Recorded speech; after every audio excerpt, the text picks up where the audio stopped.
Giselle, buti naman po, gising ka na po. Annalyn, bakit ka umiiyak? Hindi po. Annalyn? Tungkol ba to sa lolo mo?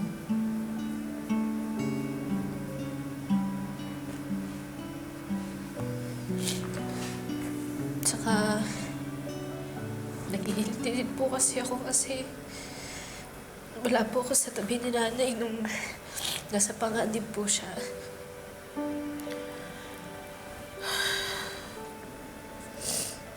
Alam mo, yun din ang nararamdaman ko eh. Wala ako sa tabi ng papa nung dinukot siya. Pero ang papa, he's always been by my side.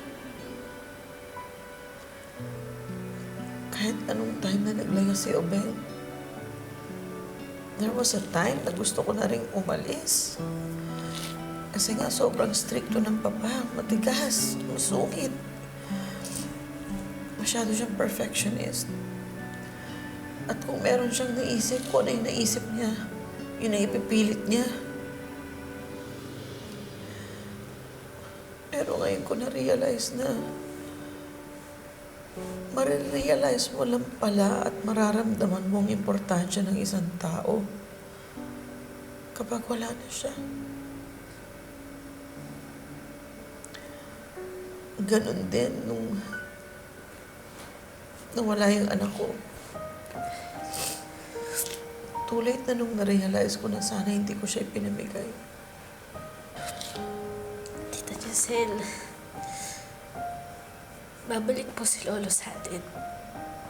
Makakasama pa po natin siya.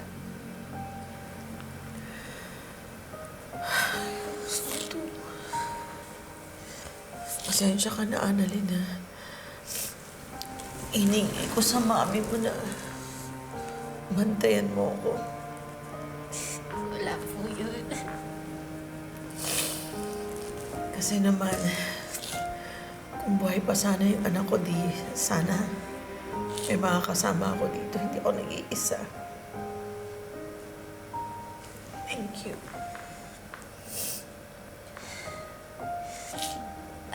Tita Giselle, huwag niyo po sanang masamain.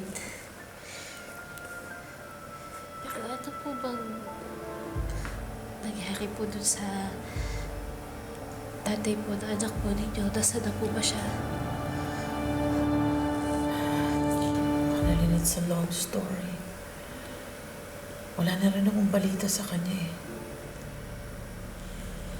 All I know is that hindi niya rin alam na nabuntis niya ako.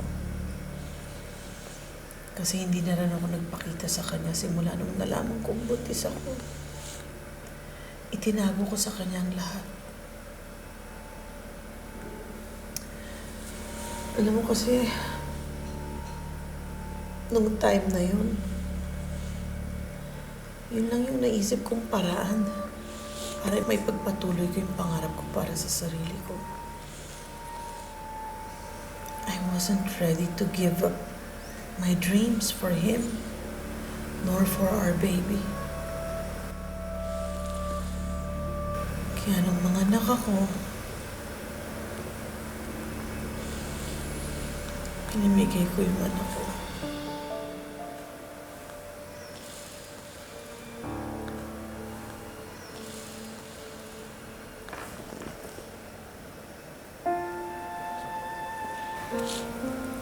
Tita, babantayan ko po kayo.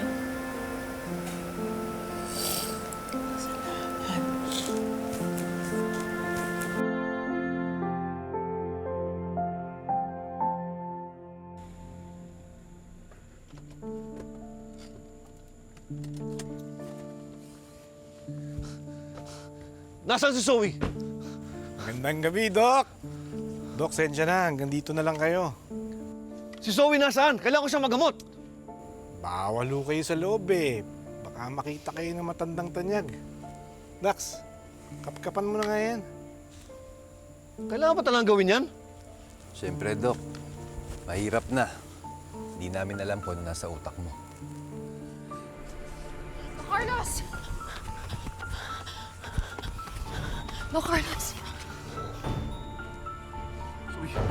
Anong nangyari sa'yo?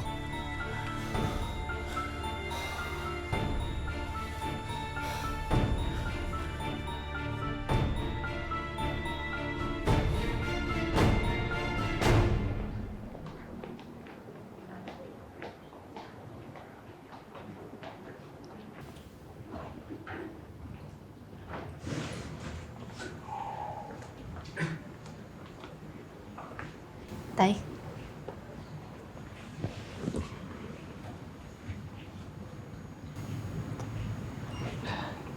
Kakakausap ko lang po kay Tita Giselle. Si Lolo na lang po pala talaga yung kasama niya, no? Tapos hindi pa po natin makita si Lolo. Nagawan pa rin natin ng paraan, anak, para mahanap ng lolo mo. Kawawa po si Tita Giselle, no? Nawala na po yung anak niya. Tapos hindi man lang po alam ng tatay ng anak nila na nagkaanak po pala sila. Ibig sabihin, walang kaalam-alam ng lalaki na nagkaanak sila ni ate.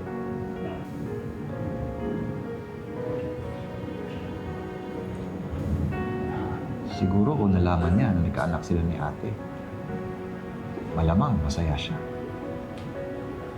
My sister's life would have taken a different turn. Pero, wala rin akong alam tungkol dun sa lalaki at sa relasyon nila ni ate. Siguro kung hindi sila naghiwalay, may kasama si ate ngayon. At hindi niya mararamdaman na mag-isa lang siya. Kaya nga po eh. Pero siguro po talaga hindi po sila tinadhana para sa isa't isa.